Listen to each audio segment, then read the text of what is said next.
Come on and gather round, there's a place you gotta be, where movies, shows, and games light up your fantasy. Slav's behind the mic, he's got a vibe so free. What's going on, everybody? Welcome back to another episode of Slav's Free Talk Podcast, where we sit and talk about pop culture and all things nerdy. Today, we got quite a bit of stuff to talk about. We got Superman controversy yet again. We got Star Wars. We've got Marvel. We've got trailer, I guess, kind of speculation. And we got some Kingdom Come comic and Snyderverse connections. That's an interesting topic. And we got some casting for Lanterns. I'm hoping we can get into all of this before the end of the show. So we got to dive in because there is a lot to cover. So sit back, everybody. Let's get into all of this. What is going on, everyone? I'm glad that you have all made it. Xander's here. Hope for Life is here. Who else is here? I thought I saw someone else. Trayvon is here. I know he's been busy watching Law and Order lately, but glad that you can make it here. Oh, Off the Cover is here.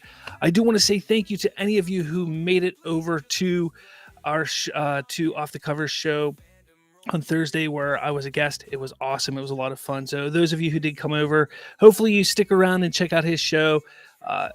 Some more his channel and stuff like that, and everybody else who was on the show. It was a good time. So welcome.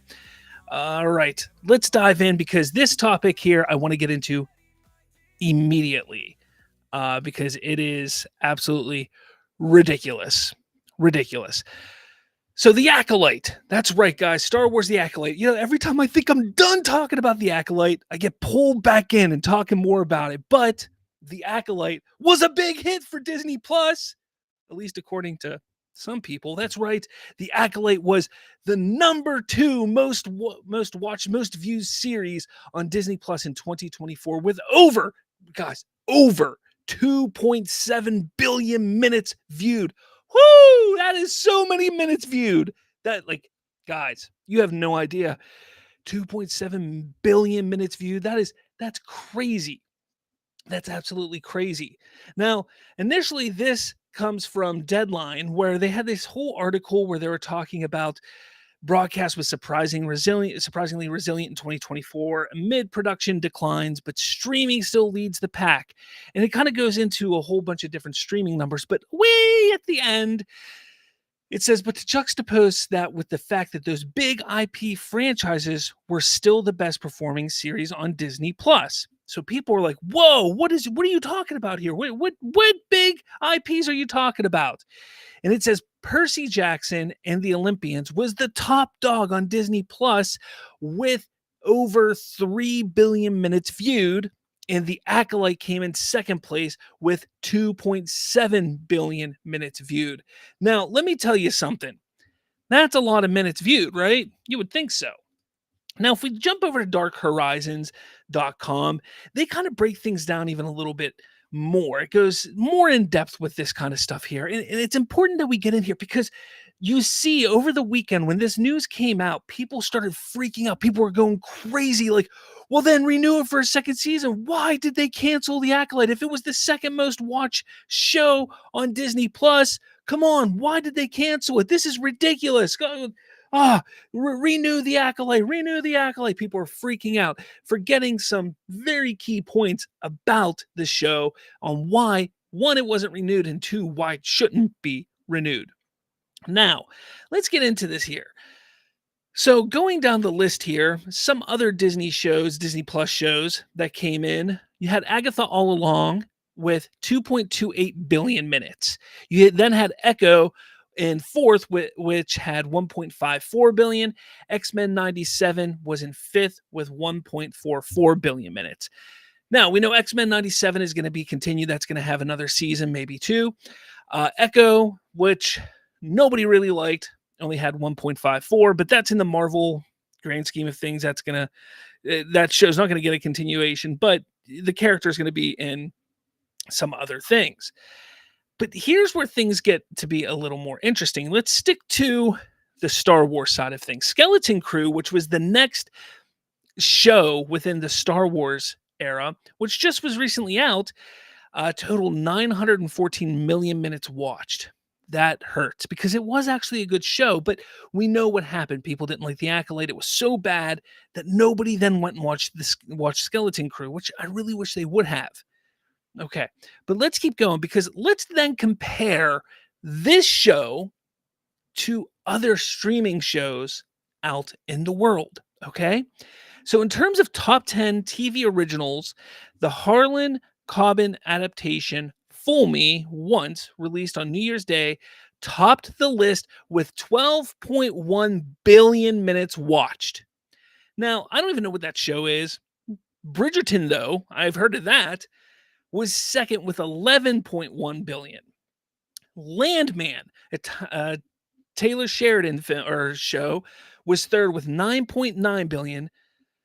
The Perfect Couple was fourth with 8.8. Tulsa King, starring Sylvester Stallone, who's nearly 80 years old, is third with 9.9 billion.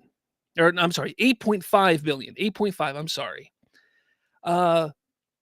Let's see, what's another one? Fallout. That was a big show on Amazon.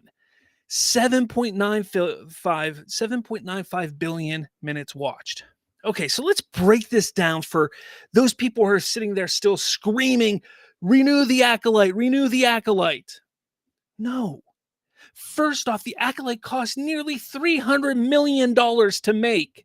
$300 million. Do you really think a show like Tulsa King, which got, 5 billion more minutes watched, cost that much? No. Tulsa King probably cost them around like 30 million to make, if not less than that. Now let's go look at Disney. Let's go back up to Disney. And when I talk about something like X-Men 97, do you think that cost $300 million? Not a chance. Man, that show, I would be shocked if that show cost more than $30 million, $20 million, anywhere around that. So that getting 1.44 billion minutes watched, damn good. Agatha All Along, that show probably cost them around $60 million. Maybe. 2.28 billion? Excellent. Excellent. And that's what people are refusing to look at. That's what people don't see. They're not looking at the full picture. They see this little headline right here: second most viewed series on Disney Plus with 2.7 billion minutes viewed. And they all freak out and they say, yay. They don't acknowledge the fact that A, it cost them $300 million. B, nobody liked the show because the first 3 weeks people were watching it. But then after the first 2 or 3 weeks, the ratings dropped. People stopped watching it because nobody cared about it. Nobody wanted to watch it. So the fact of the matter is, this woke garbage that was the Acolyte. Yes, I said that, guys. I'm sorry. But yes, the woke garbage that was the Acolyte was trash. It was garbage. Nobody liked it. Nobody wants it. It's not coming back.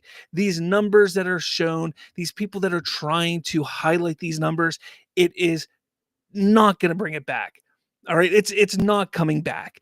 People need to relax and realize that when you see one number, that doesn't explain the whole story. I've gone over it multiple times. Other people have gone over it multiple times. It is what it is. But let me know your thoughts. I want to know what you think.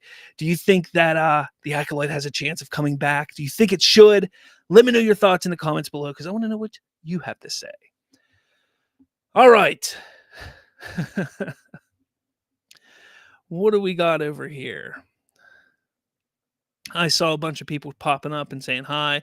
Jalen, hi Slav, hey Slav, what's up? Manos Time, what's up? Jalen's excited. Let's go, Percy Jackson. Woo!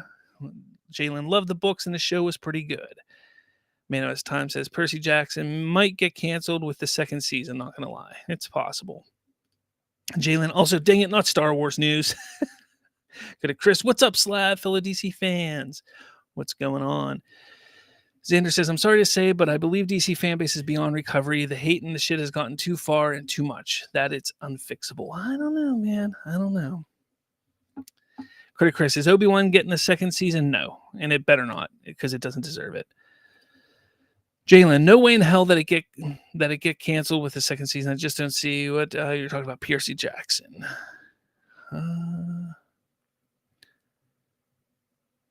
Let's see. The Watcher says, I don't believe these numbers whatsoever. I mean, these numbers are pretty strong numbers, and I think they're more accurate than not. I do. Are you talking about the Disney numbers? Because you say Disney is inflating their numbers. It's possible. It is possible. It's not like they wouldn't do that, but to inflate it just like this and not really even make it that good, that's interesting. Let's see. What else do we got here? Anything else about this? Jalen says, I agree. The Acolyte was trash. I won't say woke because I have grown to hate that word, but I agree it's so bad. Yeah. All right, let's move on. Like I said, we have a lot to talk about here. All right. This next one, I'm actually kind of excited. This is Marvel talk. The Russo brothers, that's right.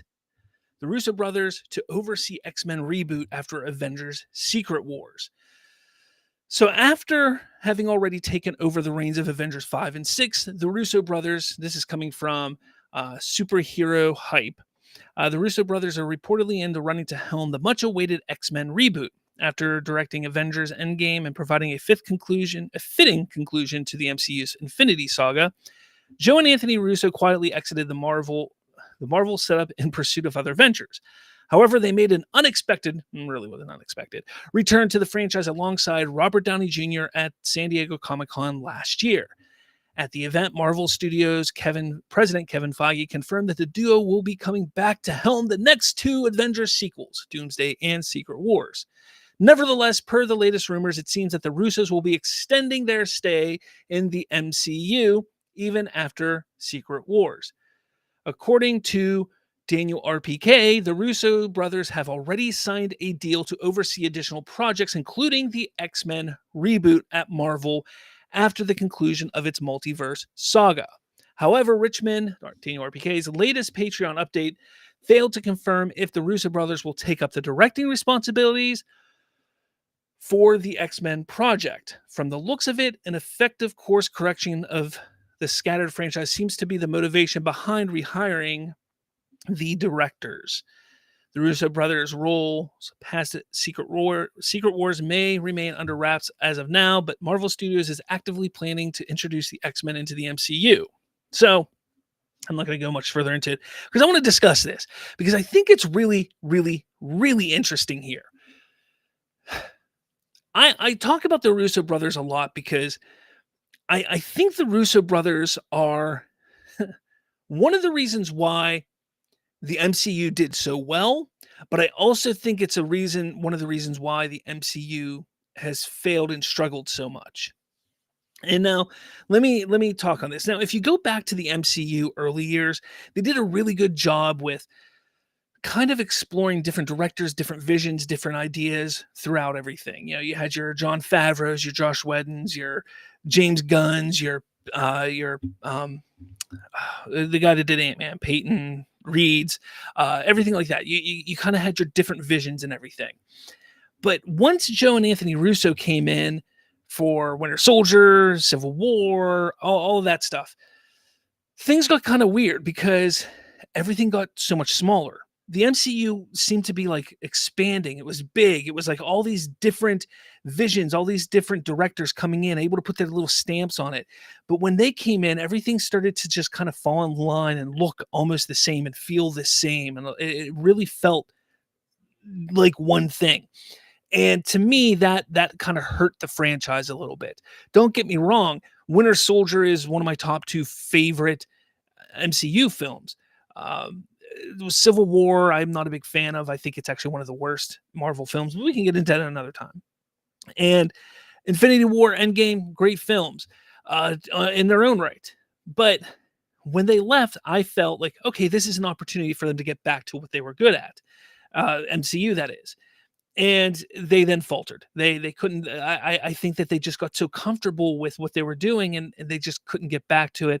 They tried to spread themselves too thin with Kevin Feige, trying to do the TV shows, the movies, what have you, all that, plus all the social movements that were going on, trying to fit their agendas into the social political climate. All of that was going on, and it really hurt them in a lot of ways. So now we sit here today, and they brought Joe and Anthony Russo back. They brought RDJ back, all a ploy simply to get butts into seats, to get asses into seats, to get people excited to once again watch Marvel, to go see Marvel movies again. I get that. But to then possibly, again, this is just a rumor, but to have them attached to continue on again, to me, it almost seems like this is the cheap way to just like, okay, is it Joe and Anthony Russo's Marvel now? Is this how Kevin Feige kind of steps away and backs off? Is he going to be leaving soon? Are they taking over? Like, to me, it kind of seems like maybe Kevin Feige's just had enough of it. Maybe he's just like, hey, maybe we should just let them take over. This also kind of reminds me, if it's not that, and they simply just take over the X-Men stuff. Let's just say that maybe they just oversee the X-Men stuff, and they just watch over the mutants and all of that. They help guide the path for the mutant saga. It reminds me a little bit of what the plans were for James Gunn a number of years ago. If you remember, before he got unceremoniously fired from Marvel, he was being primed to run a galactic side, cosmic side of Marvel. He was going to be running a cosmic side of the MCU where he would be doing movies and stories within the cosmic universe of the MCU. And maybe that's what they decided to do here. Now that, because back then they didn't have the X-Men, there were no plans for the X-Men. So maybe that's what they're going to do here. Maybe Kevin Feige's like, hey, let's bring Joe and Anthony Russo in and have them run the X-Men stuff. I can focus on everything else, and then we'll crash them together for Avengers against X-Men or something in that regard.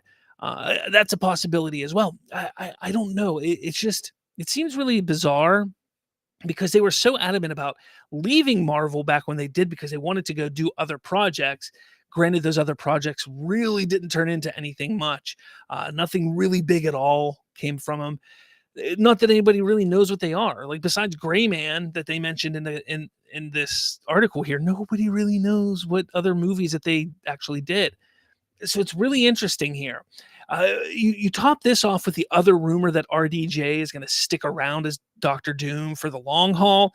Maybe this is why. Maybe he's sticking around for the long haul because the Russos are sticking around. Or maybe that's not true, because I don't think it's true, but maybe that's why. I don't know. This is all an interesting topic, and I think I can't wait to see where this goes if it does come to fruition, because, again, I like the Russo brothers. I like what they did to a certain point, but I also think it really handcuffed the MCU because it created the MCU in a way, like I said, it got rid of a lot of the artistic decisions that they were able to make because everything just became so much like them at that point in time, back in that time frame. The only things that were really exciting were the movies like Guardians of the Galaxy because it was so different. But I don't know. Let me know your thoughts. Let me know in the comments what you think. All right.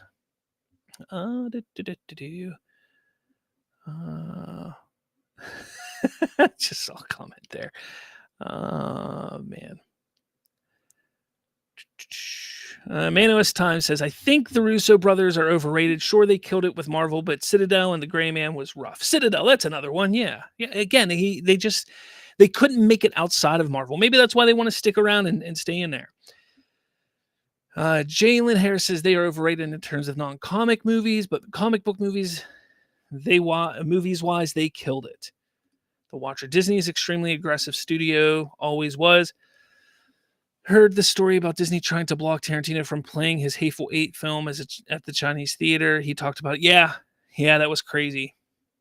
Watcher continues, call it conspiracy if you want, but I would not doubt if Disney is using bots to try and trash Superman. They're scared. I don't think that. Maybe. I don't know. That might be a little bit of a conspiracy because I think they want Superman to be successful. Again, they need to get comic book movies hype again. They need to get comic book movie hype again. So if Superman's successful, then the comic book movie hype is returning, and that's what they need. Critic Chris says Russo brothers set MCU films higher and higher. After Endgame, people wondered what can they do to top Infinity War Endgame. True, and they haven't even gotten close. Jalen goes, "What, Slav? The F you say about Civil War? It was great. I respect your opinion, but look, I'm not going to talk about it here. I've done multiple talks about it in past podcasts and even short videos and stuff like that. Yes, I truly, honestly believe that Civil War is probably one of the bottom 5 Marvel movies, maybe even bottom 3. It has a lot of issues in that movie. There are a lot of issues, and a lot of issues that people just look over, and I don't understand why. I don't know why people look over it, because I've tried to sit back and understand why people look over it, and I just can't. I can't look over it. There's just so many issues with that movie that I can't. I can't look over it. The Watcher, my time to shine. Hello, trashes Superman anytime they can get, so something's up. Oh, yeah. I mean, yeah, that's Grace Randolph, so. uh, the Watcher says, best Infinity Saga film is Winter Soldier, but that stuff is subjective, so it doesn't matter. For me, it's between that and Guardians of the Galaxy, the first Guardians. I flip-flop between the two of those. Let's... All right, moving on. Like I said, I got so much to go through, so let's keep going here. All right. Super Bowl's coming up about 2 weeks away, a little less than 2 weeks away now. And people are wondering, what trailers are we going to get there? Now, I was one of the ones saying, hey, we're going to get a Superman trailer there, but I don't think that's happening now, guys. Especially because we're going to get at the Puppy Bowl, we're going to get a special look at Superman. I don't think it's going to be a trailer. I don't. I think at the Puppy Bowl, I think we may even get maybe a little scene, maybe a little behind featurette. I don't know. I just don't think it's going to be a trailer. I don't think it will be. I don't know exactly what it's going to be, but I don't think it's going to be a trailer at the Puppy Bowl. I think it's going to be something with crypto, obviously, because it's during the Puppy Bowl. So I think it's going to be something with crypto. And I think it's going to be, whether it's a little scene between Superman and crypto, and it could be like a little, 20, 30-second scene between the two of them, something like that. That's kind of what I'm leaning towards. Maybe a behind the scenes featurette on how they got crypto to come to life, something like that. That's what I'm kind of thinking we may get. And then I think the trailer, because Warner Brothers is going to have like an hour-long presentation at CinemaCon, I'm thinking that's probably where the next trailer will be. Maybe before that, a little before that, possibly. But getting back to the Super Bowl, the big game, what movie trailers will we see? Now, this coming from comicbookmovie.com, they shared a X post from Cryptic HD Quality. I have no idea who this guy is, if he's accurate at all, but I want to share this, and I'm going to share with you what I think is going to pop up, because I think mine make a little more sense than this, and some of them kind of line up. But they say spots to expect: a spy teaser, either The Amateur or Mission Impossible 8, Jurassic World Rebirth, F1, Thunderbolts, possibly, Fantastic Four, Lilo and Stitch, and then Smurfs. But that, I think, comes out in a week, doesn't it? Doesn't Smurfs come out this week or next week or something? I don't know. Anyway, so that's what they say. However, I don't think that's completely accurate. And here's why. I think they are off on a few of them. Jurassic World, I think, is 100% happening. They need to start promoting Jurassic World, and I think they're going to, because they haven't started yet. Jurassic World and Fantastic Four will be shown at the Super Bowl. And again, when I say shown at the Super Bowl, remember how they do it now. They don't show the full trailer on TV. They will show you a 10-second, a 5-second, 10, 15-second clip or something like that, where it shows you a little clip of it and says trailer online now. And then you have to go to watch it online. I think Jurassic World will be shown, so you have to go online and watch Jurassic World. Fantastic Four, I think, will be. But watch carefully with the Fantastic Four trailer that comes out. I don't think they're going to put the release date on it. I have a feeling that it's just going to say this year. And then, it's going to be, the first family of Marvel this year, the first family. And that's all it's going to say. It's not going to say summer. It's not going to say fall. It's not going to say something. If it doesn't say that, the only other thing I think it'll do is they will put a date and that'll be the time that they move it. If it has a date, it won't be July. It'll be a new date. But if it doesn't have a date, it'll simply say this year. I'm telling you. Because I still don't believe that they're releasing it in July. That's just my opinion. That's my opinion. Okay. Next one, I do think it's going to be Mission Impossible Final Reckoning. That comes out in May. So I think that makes sense. They have to show something. We haven't seen anything for that. And I think they're going to show a trailer at the Super Bowl during the Super Bowl. And then I believe Paramount has a CinemaCon panel. And I think they're going to show a big portion of the movie that day to a lot of people. So I think that's what they're going to do. This could be the final Mission Impossible, at least in this iteration. So I think they're going to go out big with it, and I think this is going to really start the push for it. So it's unfortunate, but I'm excited. And then a big one I think is going to be Stranger Things. It's not a movie, but it's going to feel like a big event this year. The final season of Stranger Things is going to be as big as a movie this year. And I think people are kind of forgetting about that a little bit. I think people don't realize this Stranger Things was a phenomenon. And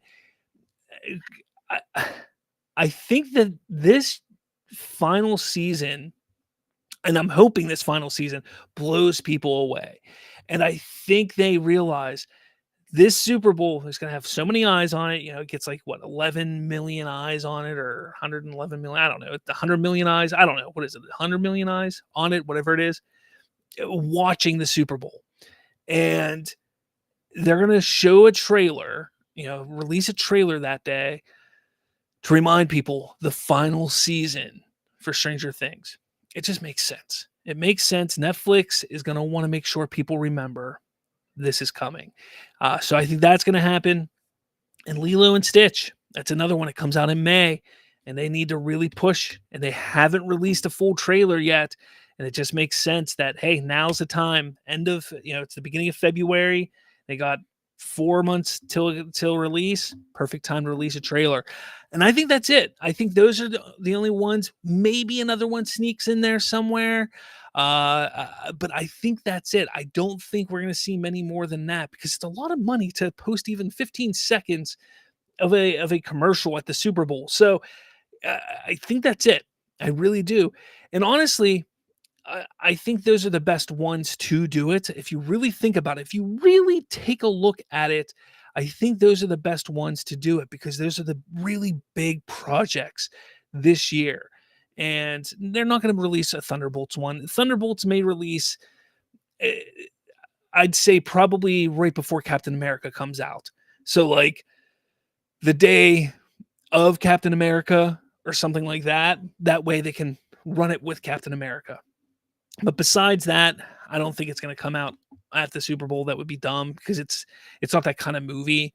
But that's my thoughts. I don't know. Let me know what you guys think. What do you think is going to drop during the Super Bowl trailer-wise? It's an exciting time to speculate this kind of stuff. So let me know what you think. And also let me know who you think is going to win the big game, because I say go Eagles. That's what I say. Go Eagles. I'm sick of Kansas City. I'm sick of them. Go Eagles. All right. Moving on to the next topic. Because you guys didn't really say much in here about the trailers. All right. Moving on. Let me take a drink real quick.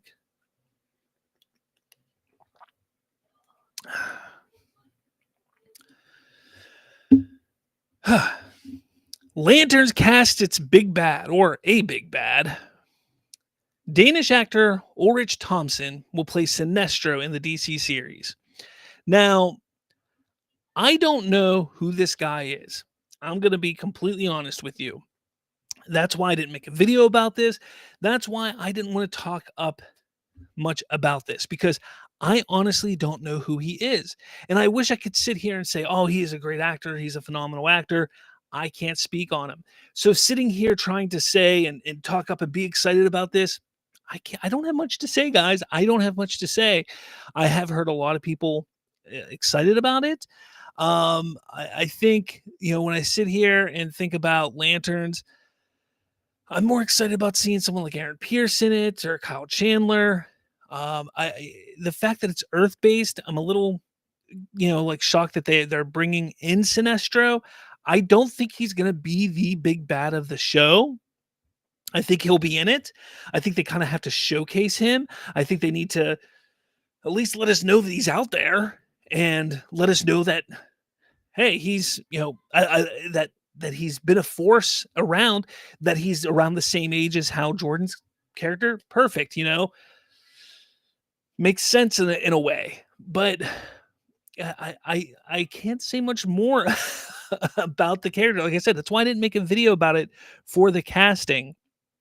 But I do want to know what you guys think in the comments. If you have anything to say, make sure you put it in here, because I honestly don't have much to say. He was in the Blacklist, which I don't even remember him being in the Blacklist. I watched that whole series. I don't remember him in the Blacklist. I'd never watched Banshee. Counterpart I never watched. The New Pope I never watched. So it's not like I have a real good idea for who he is. But here's the thing. It's not a bad thing. A lot of people were trying to sit here, oh, another unknown. That's fine. Like, you don't always need to have well-known characters to come into this and really like build out your cast. Sometimes having unknowns works out really, really well, because they can really showcase some more depth than what you've depth you've never seen before. So that's what I'm hoping that we get from Ulrich Thomsen. But again, I don't know him, so we're gonna have to wait and see, I guess. But yeah, let me know what you guys think in the comments. I'd love to hear what you have to say about Ulrich Thomsen. Manowest Time says Ulrich Thomsen is a villain in one of my favorite series of all time. The series stars Anthony Starr, and Ulrich is scary in it. Interesting. What's the series? Didn't say what the series was, Manowest. Trayvon says, when it comes to the Super Bowl matchup, I don't care. Whoever wins, NFL fans everywhere else loses. Nobody likes the Eagles or Chiefs. Gag me with a freaking spit. Oh, man. It's funny. No, I really don't care about the NFL either. I don't. I'm just sick of hearing about the Kansas City Chiefs and Taylor Swift all the time. That's the only reason why I say go Eagles. Really. All right. So this one is really, really interesting. I don't know if you guys caught this, but a few days ago, there is a tweet or an X post that says, choose one path, continuation of Zack Snyder's Justice League or gun Superman. I know, guys. I know. I'm sorry. But somehow Jay Oliva got brought into the mix. Somebody brought up Jay Oliva, says, very close-minded, ignorant take on animation. I'm sure Jay Oliva would disagree, because somebody was talking about how I'm an adult, not really into cartoons anymore. I don't want it animated. That's stupid. The only reason anyone wants it animated is because they know live action would eclipse anything the DCU is doing. So Jay Oliva got into it. And I'm going to read his tweets here, because there is a tweet here that is really, really interesting. And I'm surprised,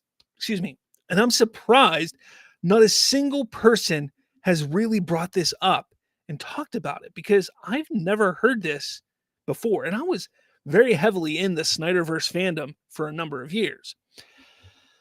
So he says, I didn't say it wouldn't make sense in animation. I just expressed my own personal view that I'd prefer to see it in live action, preferably with Zack's and my own involvement. I don't mind having paid work. And to be clear, the term cartoons refers to the old Saturday morning kid stuff that sold toys. Animation is a genre that spans kids and adult themes and stories. To dismiss animation because you think it's for kids is a disservice to all the great animated adult content. Flashpoint Paradox was not made as a cartoon. The very dark and adult themes from the comics were things I wanted to amplify into a serious look at the ramifications of choices we make in our lives and how that affects our world. Not really made for kids. Could the Snyderverse work in animated form? Of course it could. I even threw out the idea to continue the original cast to play their animated forms into an animated Kingdom Come universe that continued after the last movie of the live action Snyderverse. That way, the original cast involvement can be minimal, but still continue their roles in these beloved characters, but in a type of retelling the events of the Kingdom Come in the Snyderverse. Ultimately, it never got traction because of the decision to abandon the universe and cast. But if I was involved, I would have directed the hell out of that series since I love Kingdom Come as much as I love The Dark Knight Returns. And you saw how I did that in Flashpoint Paradox.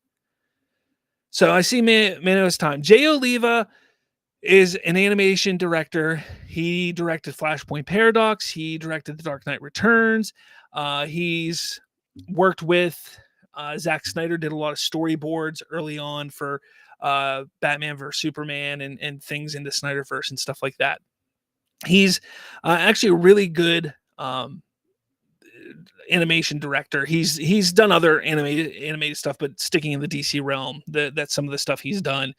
If you haven't watched those, I highly recommend watching those. Highly recommend watching them. Anyways, so getting to this, he threw out the idea to continue with the original Snyderverse cast after the final Snyderverse movie. So after Zack Snyder's film arc, to continue with that cast, a Kingdom Come arc. So adapting the Kingdom Come story to fit this cast and where that story left off. Where that story left off, adapt Kingdom Come to fit these characters. That is wild to me. And the fact that nobody has grabbed this and really talked about it is shocking to me. That is absolutely shocking to me. Now, do you think it would have happened? I kind of think it would have. Now, mind you, this means that Ben Affleck would not have been involved with it because his character would have died at the end of the Snyderverse.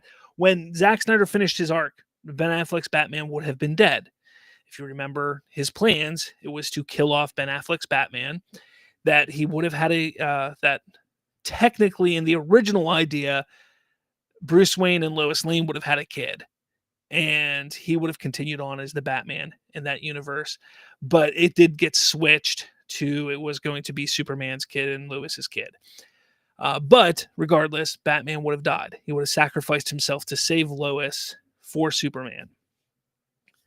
So Batman would have been dead. So all these other characters would have continued on into this Kingdom Come type of universe. Really, really interesting. Really interesting. And like I said, I like Jay Oliva.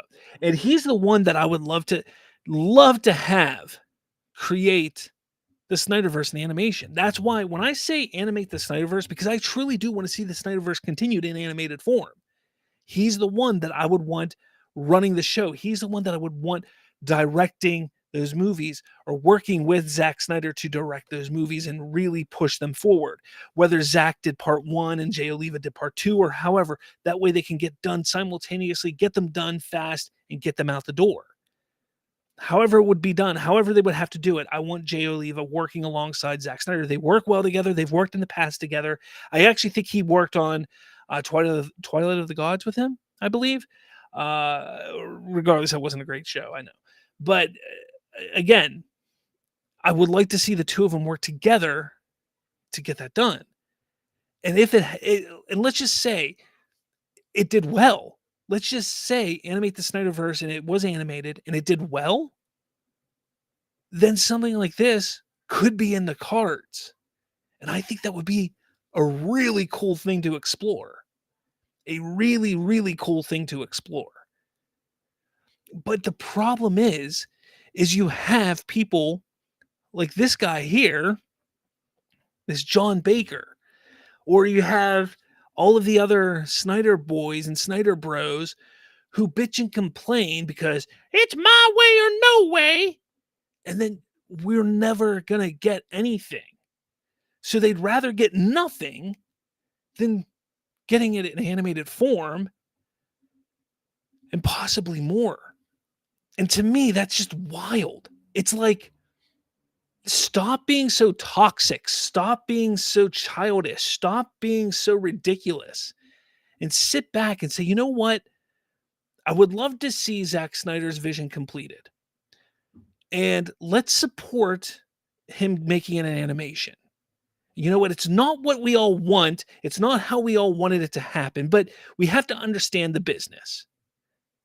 So let's get it in animated form.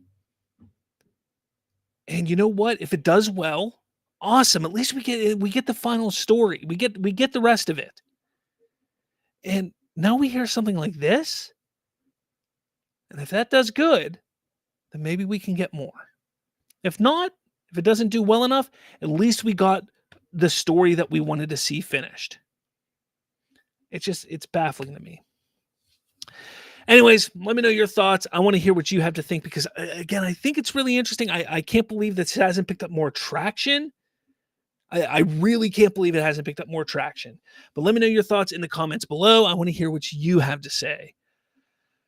All right.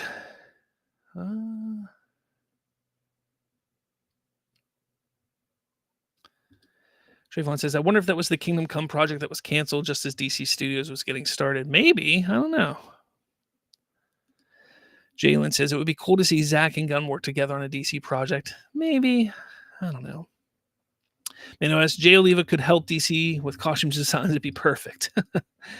The Truth, what's going on? Did Twilight of the Gods do well on Netflix? Has any Snyder-related content resonated with audiences? I don't see this happening, unfortunately. Yeah, I get it. I know some people, I get it, Truth. I honestly think that they could. I do believe if they animated the Snyderverse, I do believe, you could finish the 5-film arc. So you could probably do it for around $100 million and put it in 2 or 3 films. And you could probably make that money back in that regard. Throw it in theaters, have some fun with it, do some big events, do the Kevin Smith thing. Honestly, I say do the Kevin Smith thing, tour it around, go on tour with those things, and you'll make a shit ton of money. You'll make your money back easily. And I think that's what they should do. Do an unconventional release with that thing, with those things. And I'm telling you, you'd make your money back easily. That's what I think they should do. That's my opinion. Jay Kelly, the Snyderverse is dead. Bury it. The cult wouldn't appreciate it. You're not wrong. Hope for Life, I would personally love to see Zack Snyder and James Gunn work on something like The Authority together. I guess it could be interesting. Could be interesting. Critic Chris says they're bitching and being entitled won't end and was Snyder's JL3. You're right. You're right. All right. Let's move on to the big topic of the day. Now, I did do a video about this yesterday. I know. So if you checked out my video yesterday, you kind of know where I stand on this whole thing because honestly, I thought this was really cool. I thought this 30-second trailer or TV spot was cool, but people don't like this.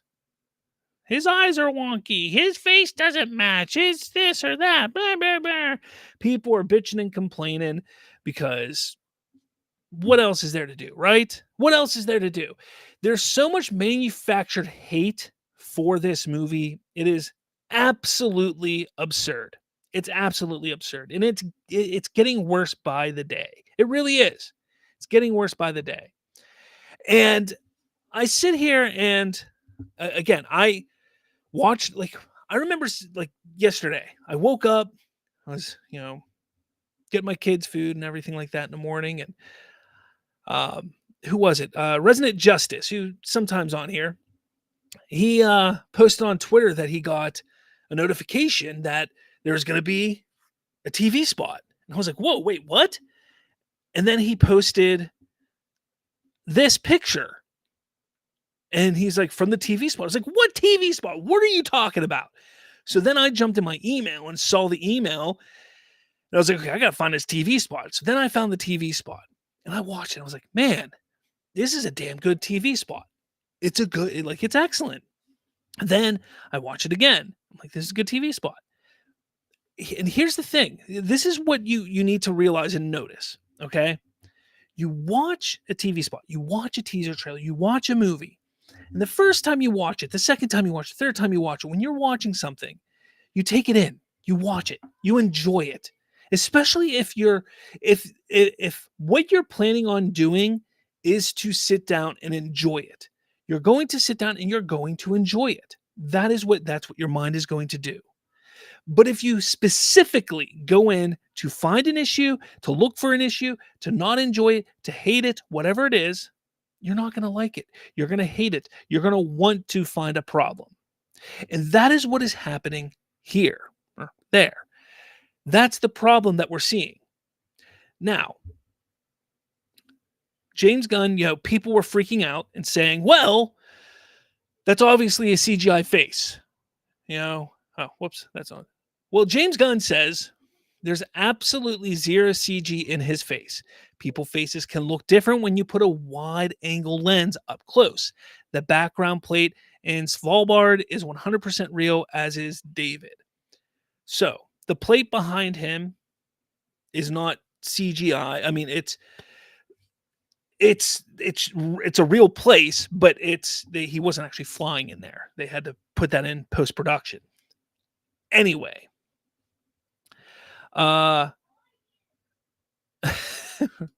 Resident Justice says that's exactly how it went down. Yeah, I think did you see my replies to you? I'm like, what the hell are you talking about? Anyways, so getting back to this. So again, there's no CGI here. It looks weird. Honestly, like sometimes when you look at somebody's eyes, it can look a little wonky when you're looking a certain way too. I get it. His eyes look a little wonky here. It is what it is. Maybe he has wonky looking eyes. Have we ever really looked at David Cornsweet this way before? No, maybe he has wonky looking eyes. Who cares? It is what it is. But I go back to my point where people look for mistakes. These people are looking for a reason to bitch, a reason to complain, a reason to point out, hey, this is wrong. This is bad. We can do that with any movie. Not just comic book movie. I mean, we could go back and look at Man of Steel, Batman vs. Superman. We can look at Captain America. We can look at Iron Man. We can go back to Batman and Robin. We can go to Batman 89. We can go to Superman 78. We can go to any comic book movie, or we can go to any movie at all. And we can take a 30-second clip and we can run through that 30-second clip and find a 1.49 second moment of that 30 seconds and find an odd looking moment in it. In any movie. It happens. It is what it is. That's what happens. If you're purposely looking for an issue, you're going to find an issue. But here's the thing. Let's talk about the people that hate this movie. Well, hate the build up to this movie. Most of these people are, and let's face it, I'm not saying all. Most of them are Snyder Bros. Most of them want the Snyderverse back. So they are over there saying Zack Snyder did it better. Now, like I said in my video yesterday, I'm a huge Man of Steel fan. Man of Steel is my favorite comic book movie. I went into that movie excited. I watched that movie. It came out. Loving that movie when I saw it in theaters. I've watched it countless times. Are there weird moments in it? Absolutely. There are moments when Henry Cavill makes weird faces. There are moments when I'm like, that's a weird moment. That's a weird shot, choice. That's a weird thing that they did there. But after how many times I watched it, did I sit there and start picking those things out? I didn't go in there maliciously to find it, but I enjoyed the movie. So every time I've enjoyed the movie, I've just enjoyed the movie. But you can sit down and say that. Now, with this movie, if I enjoy the film, I'm sure the same thing's going to happen. After I watch it a handful of times, I'm going to start finding little wonky things. Now, if I was spiteful about Man of Steel in 2013, I could have done exactly what these people are doing. And that's what I'm talking about with this manufactured hate. All right? They could sit down and watch a TV spot and just say, TV spot, his barrel roll flying was cool. Sure, he kind of looks a little bit like Jim from The Office. Sometimes people look like other people in certain angles. I used to have a goatee, and people thought I looked like Penn Jillette from Penn and Teller. All right? Sometimes people say they look like other people. It is what it is. So when that happens, you just kind of move on and you say, okay, it is what it is. The thing is people need to realize that it's a movie. Now, some people sit there and say, well, it's a trailer. It's part of a TV spot. They're 6 months out from it releasing. They still got VFX to do. Whatever. That's besides the point. You don't need to talk about that. It is what it is. The fact of the matter is that the people hating on this film, the people hating on anything DCU right now, are specifically looking for reasons to hate on this movie. They're going to hate on it. They're going to rag on it any reason, any way they can. They want to hate on it because of this. They're going to say they hate on it because of this, regardless if it makes sense or not. This hating on this movie, hating on this TV spot because his face looks wonky is ridiculous. It's plain and simple. It's ridiculous. Like, hands down, stupid. Look, Aaron Fisher, I give him a lot of props because he was like, the flying looks great, but his face looks weird. Okay, I get it. I give him props for saying that the flying looks cool. He actually said something positive about the movie. But then he went on and said that he had to then start talking negative about everything. Negative this, negative that, negative this, negative that, negative this, negative that. It's like, just say something positive and just leave it at that. Like, why do you have to constantly talk negative about it? And that's the manufactured hate that is about this film. It's getting out of hand. Like, why does there have to be manufactured hate? I get some people don't want to see it, so don't go see it. But to sit there and bitch and complain about a TV spot, to complain about a teaser trailer that a lot of people really, really liked, a lot of people have watched, a lot of people have talked about, it's kind of ridiculous, don't you think? It's silly. Like Truth here says, I wish I had the free time these kids have on the internet to make these silly arguments. It's true. Like, why make an argument about these silly little things? It's absurd. It really is absurd. It's crazy. All right. What do you guys have to say over here?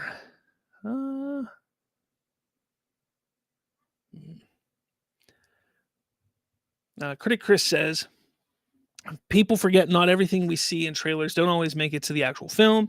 Infinity War trailer proves that with Hulk appearing, but we got Bruce and Hulkbuster armor. Yeah, I mean, I think this is a little bit of a different situation. That was a little misleading in that trailer. This here, will they fix his eye? Maybe. I don't think they need to. I don't think they should, but maybe. Maybe they tone down his cape a little bit. I think that's part of the problem. I think his cape is a little too bright and it kind of like just the way the tone feels. Maybe that's the problem. I don't know. I don't know. Kevin Davis says DC brand is in the toilet. I mean, yeah, but I think it's going to come out of the toilet once Superman comes out. And I think it's already starting to get out of the toilet, if you ask me. ES says, I thought this was the dude from The Office. Yeah. Again, people look like people. I mean, other people sometimes.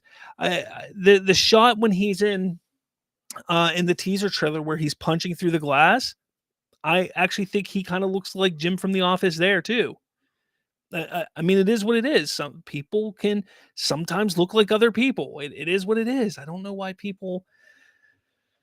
I don't know. Shane says, I think the look of Superman face from the Superman movie TV spot, in my own opinion, looks awesome because Superman face feels and looks calm, relaxed, and shows the heroic determination of himself.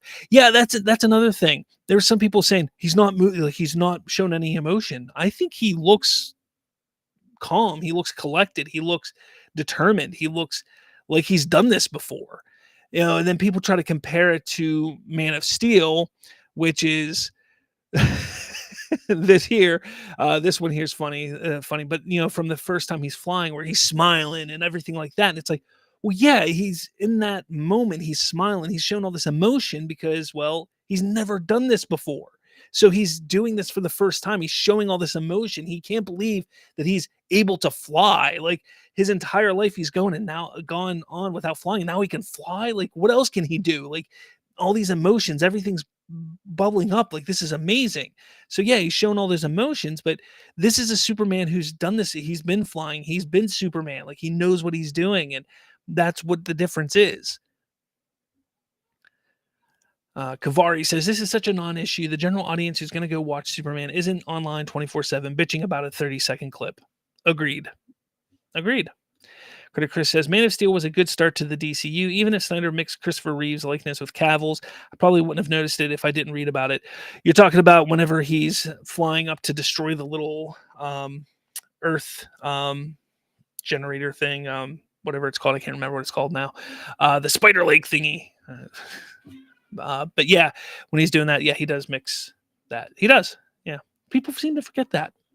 All those people are like, we don't need Christopher Reeve clone. Well, he actually cloned Christopher Reeve in Man of Steel. Let's see. A watcher says, the MCU been over here giving us non-karmic accurate trash with Thor picking his nose. People are used to it being bad and not accurate, but Superman is. Eventually, everyone will get used to it. Hopefully. Let's see, man. The problem isn't even the hate, it's the disinterest based on the way people are complaining about this movie. Someone even told me they understand what Jeff Snyder said now. What was it that Jeff Snyder said? Because he's annoying. Kevin says, online hype doesn't translate box office success either. Stop using excuses. Okay. So I agree that online hype doesn't translate to box office success. 100% agree. But there is a trend. We talked about the trailer success. When a trailer gets as many views as this trailer did, or within that range, typically the movie is successful. And I'm not saying that trailer being as successful as it was means that this movie is going to be successful because of that. But it's tracking that way because of that. I then talk to people outside of the internet. I talk to people at work. I talk to family members. I talk to people who aren't like me, who aren't into all of this. And they ask me, hey, did you see this? Or, hey, did you know this? Or, hey, what about this? Hey, did you hear about this? And it comes back to Superman sometimes. And yeah, they're aware of it and they're excited about it. So it's out there. It's known. People are aware of it. It's going to be in the zeitgeist. And as the marketing ramps up, more and more people are going to know about it and get excited about it. And Jake Kelly says, why would you purposely subject yourself to Aaron Fisher? That's funny. Xander Wild, I'm still wanting with a burning passion to call out Aaron directly with his BS. Like I said, Xander, you do what you feel is right, man.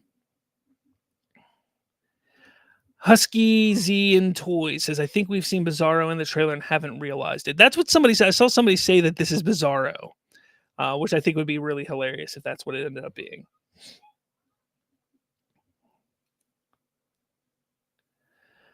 Trayvon says, do they not recognize that Superman 2025 has some experience, whereas Man of Steel Superman is a rookie? No, they don't even care. Jay Kelly says, how do people know what his facial emotions should be with no context? The Watcher. I had a dinner fan literally tell me the Reeves flying looks better than Gunn Superman flying. That's the biggest cap I've ever heard in my life. Love Donner, but dang. Donner fan. Okay, gotcha. I had a Donner fan literally tell me Reeves flying. And people say whatever they want to say to make them look smart, to make them look like they're cool, make them look like they're hip, like in the same line with everybody else. That's all. You know that. Ron 6751. I think that the Supergirl logo is not actually her logo. She will be wearing the bright colors. I actually didn't talk about the Supergirl reveal. I can't believe I forgot about that. So much other stuff I wanted to talk about. I didn't bring that up. We'll talk about that on the Watchtower this week. How about that, guys? It's not actually her logo. She'll be wearing the bright colors like Superman. I think the dark colors of her logo is to show her state of mind. I agree with that, Ron. I do agree with that. I was actually going to mention that if I brought it up, but I completely forgot about it. Man, Time said, Jeff Snyder said we should be worried about Superman. Unfortunately, with the criticism from marketing material, the costumes, and now this, it's the adding fuel to the fire. This isn't me. I love James Gunn, and I want this movie to be successful. I know that's Jeff Snyder. Jeff Snyder. Truth 31. I know James Gunn will have a presentation at CinemaCon for Superman. I just hope he doesn't show the film like WB did with The Flash. Just drop a new trailer and we'll be good. That's all he's going to do. He's not going to show the movie. They're not going to show the movie there. Their presentation is only, I think it's like an hour, maybe an hour and 5 minutes. So they don't even have enough time to show the movie unless they pull people out and take them somewhere else.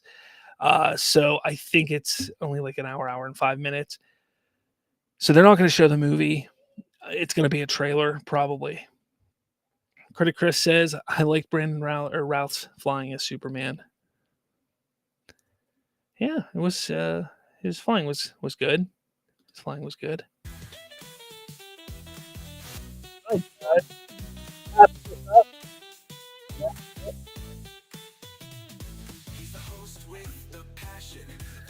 All right. Watchers, Trayvon says, Snyder is full of horse crap. The fact anyone takes his word seriously blows my mind. He just has it in for Zaslav and Warner Brothers Discovery. I agree.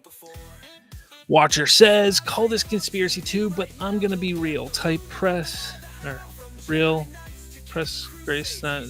Snyder, Roca have all been at Gunn next since day one. They want this film to fail. They have done nothing but show animosity.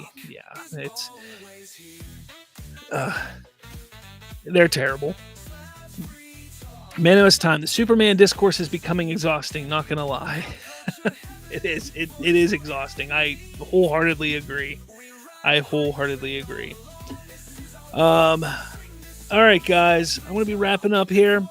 I am relaunching my website here soon. slavsfreetalk.com. So if you go to it, if it happens to be down, that's why, because I'll be in the middle of getting it back up, relaunching it in the new way. I'm also going to be launching new merch. I got some of it here. So it might be cheaper, it might be different. So keep an eye out for that. I am going to do a special Superman merch line that's going to be just specifically released probably in the month build up to the release. So keep an eye out for that. And so it should be pretty cool. And we will have Watchtower this week. Again, I want to thank everybody who followed me over to the other channel, Off the Cover, this past week. It was a lot of fun. Again, this week, this Thursday, we come back to the Watchtower to talk DC. Should be a fun episode. I'm sure we'll have plenty to talk about. Maybe I'll, lanterns. I think we might have some more information there. Maybe, I don't know. I'm sure we'll have plenty to talk about. Should be good. Yeah, ES says that the DC fan base is horribly divided. It really is. It really is. It's unfortunate, but it is. Yeah, I think that's all, though. I don't think I got anything else to say. I think that's all. It's a good show. I enjoyed it. You guys got anything else to say? I think you're all good. Excellent, guys. All right. Well, guys, I'll talk to all of you later. So hope to see you here on Thursday. And again, Thursday, 8:30 p.m. for the Watchtower, all DC talk. Even though today we did a lot of DC talk, but Thursday Watchtower, all DC talk, guys. So see you then. And with all that said, I will catch you there. See you.